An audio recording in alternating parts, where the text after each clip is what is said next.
Salam sejahtera, terima kasih karena bersama dengan saya di Nazilin Unity Channel. Lama tidak bersuara, lama tidak muncul atau tidak kemunculan langsung, akhirnya Tun Dr. Mahathir Mohamad tampil memberikan ucapan yang kita tunggu-tunggu.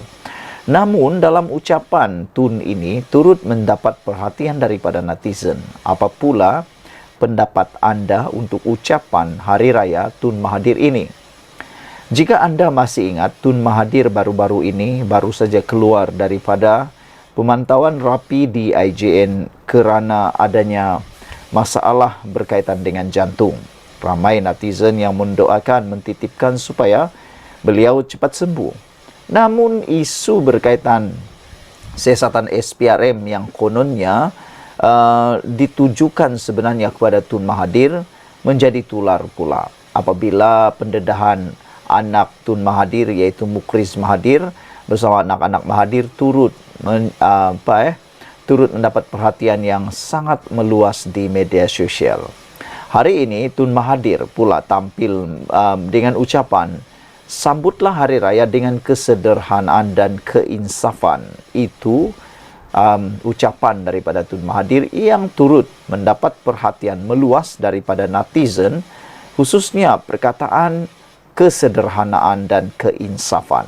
Mereka kata, baguslah kalau Tun Mahathir mengucapkan seperti itu, kata netizen, kerana mereka mengharapkan supaya Tun Mahathir cepat-cepatlah bersara daripada dunia politik dan insaflah yang menunjukkan bahawa usia Tun Mahathir sudah terlalu tua untuk meneruskan perkara yang berkaitan dengan dunia, kata netizen.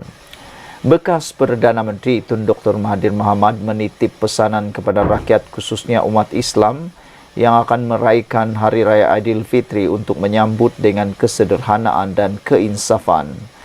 Dalam hantaran di Instagram pada Selasa, Mahathir mengingatkan rakyat supaya tidak lupa saudara Islam di Palestin yang terpaksa berdepan dengan peperangan, kebuluran dan kesengsaraan.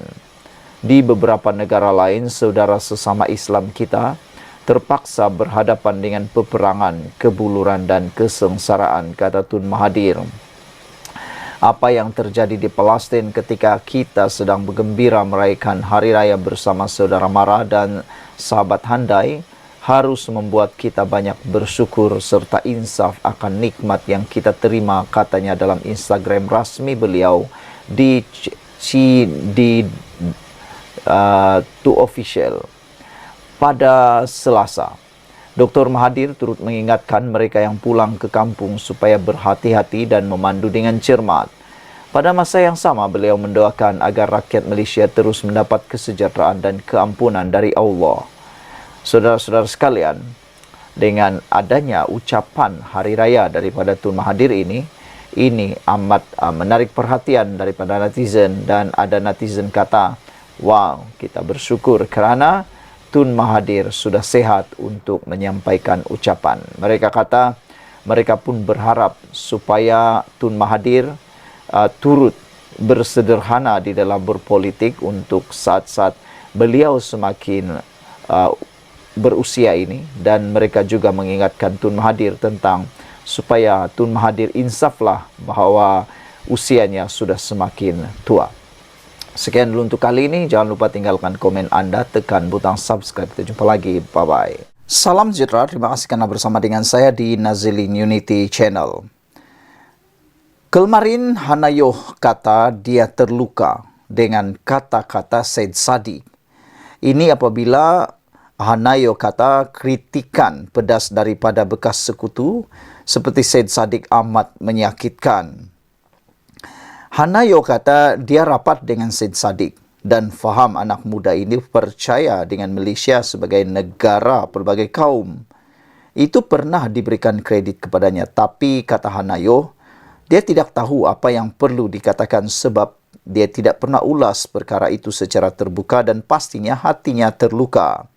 Beliau menyentuh perkara ini apabila bekas Menteri Belia dan Sukan Syed Saddiq Syed Abdul Rahman Ditanya perasaannya apabila bekas Mahathir Mohamad mempersoalkan kesetiaan orang Melayu serta tindakan Syed Saddiq menggelar DAP sebagai lapdog kepada Presiden UMNO Ahmad Zaid Hamidi.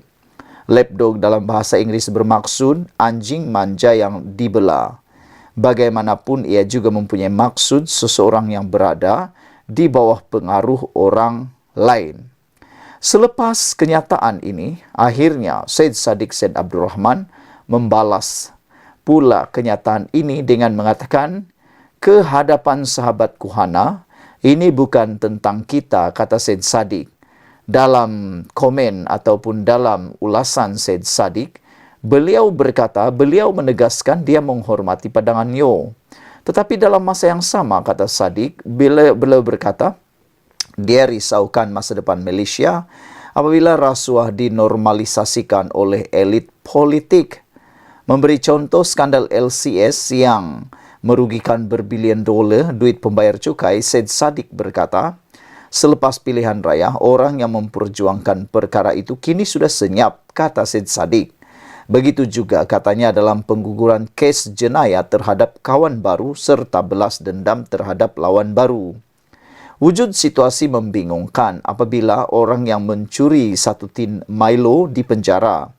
Tetapi yang mencuri berbilion dolar dinormalisasikan oleh pejuang rasuah sebelum ini, kata Syed Saddiq. Tiada prinsip, tiada batasan, tiada rasa malu, katanya yang kemudian membangkitkan tentang amalan politik Machiavelli. Namun demikian, ada 9 komen daripada netizen membalas terhadap kenyataan Syed Saddiq Said Abdul Rahman ini dalam ruangan Malaysia kini. Antaranya Red Wolf kata, young man, tolong diam, katanya apabila beliau kata, tanpa PH, dia tidak akan boleh menjadi ahli parlimen. Ada juga yang mengatakan, Atmugan berkata, please be sincere lah bro, you sendiri spoil you politik future, kata Atmugan.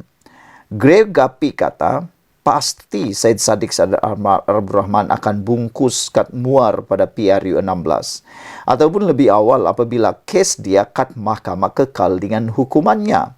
Kita sudah tahu bahawa Syed Saddiq Said Abdul Rahman telah dijatuhi hukuman penjara dan sebatan kerana didapati bersalah baru-baru ini. Kata Greg Gapi, inilah akibatnya apabila didapati bersalah oleh mahkamah kerana kes menyakau. Katanya, pemimpin kat PH tak payahlah layan dia lagi, buang masa aja, kata Greg Gapi. Black Panther kata, kehadapan adalah pintu penjara terbuka. Good luck sahabatku, katanya. Red Parrot pula kata, Syed Saddiq Said Abdul Rahman no longer relevant, katanya. AKJ kata, PRU akan datang, kamu akan bungkus, kata beliau. Black Hawk pula kata, beliau ini masih tak sedar diri sendiri dah didapati bersalah sebab kes sakau. Bagus risau diri sendiri yang didapati bersalah kerana menyakau. Biarkan negara ini di tangan Perdana Menteri Anwar Ibrahim dan pasukannya, kata beliau. Common Nonsense kata, betul Syed Saddiq, asalkan kamu keluar penjara free kerana Anwar tak nak layan kamu, katanya. Seorang lagi kata, Golden Gecko kata, let's see he can win next general election. Saudara-saudara sekalian, kata Syed Saddiq di dalam hantaran ini ke hadapan sahabat Kuhana, ini bukan tentang kita. Anggota Parlimen Muar Syed Saddiq Said Abdul Rahman mempertahankan kritikannya terhadap DAP yang melukakan perasaan sahabatnya Hanayo daripada parti itu. Menulis di Facebook hampir 24 jam selepas keluhan Yo, Syed Saddiq menegaskan kenyataan dan pendiriannya itu bukan bersifat peribadi. Kehadapan sahabat Kuhanayo, perkara ini bukan tentang saya, bukan tentang persahabatan kita. Ini tentang masa depan Malaysia, kata pengasas dan bekas Presiden Ikatan Demokratik Malaysia Muda itu. Yo dalam wawancara baru-baru ini dengan Malaysia Kini minggu lepas mengakui kritikan pedas daripada bekas sekutu seperti Syed Saddiq amat menyakitkan. Saya rapat dengan Syed Saddiq dan faham Anak muda ini percaya dengan Malaysia sebagai negara pelbagai kaum. Anda perlu berikan kredit kepadanya untuk itu. Saya tak tahu apa yang perlu dikatakan sebab saya tidak ulas perkara ini secara terbuka. Tetapi ya, pastinya ada rasa terluka, kata beliau lagi. Menteri Belia dan Sukan, Menteri Belia dan Sukan itu, iaitu Hannah Liew, berkata demikian apabila ditanya perasaannya apabila bekas Perdana Menteri Mahathir Mohamad mempersoalkan kesetiaan orang bukan Melayu serta tindakan Syed Saddiq menggelar DAP sebagai lapdog kepada Presiden UMNO Ahmad Zahid Hamidi. Lapdog dalam bahasa Inggeris bermaksud anjing manja yang dibelah. Bagaimanapun, ia juga mempunyai maksud seseorang yang berada bawah pengaruh orang lain. Sementara itu, Saddiq hari ini menegaskan dia menghormati pandangan Yew. Tetapi dalam masa sama, kata Syed Saddiq, beliau berkata dia risaukan masa depan Malaysia apabila rasuah dinormalisasikan oleh elit politik. Memberi contoh skandal LCS yang merugikan berbilion dolar, kata beliau. Sekian dulu untuk kali ini. Jangan lupa tinggalkan komen anda, tekan butang subscribe. Kita jumpa lagi. Bye-bye.